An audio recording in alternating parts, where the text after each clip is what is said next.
Hello everyone, नमस्कार, आदाब। मैं हूं शाहरुख खान और मैं यहाँ इसलिए आया हूँ। ওয়াও, চান কপাল।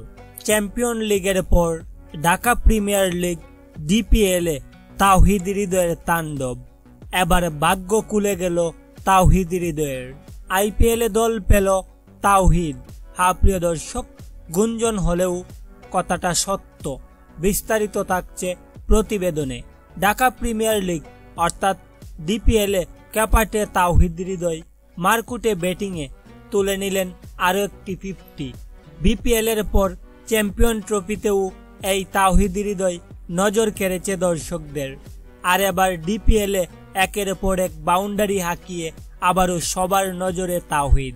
তবে দর্শক, কিছুদিন ধরেই গুঞ্জন উঠেছে তাওহিদ হৃদয়কে নাকি শাহরুখ খানের কলকাতা নাইট রাইডার্স দলে নিতে চাচ্ছে।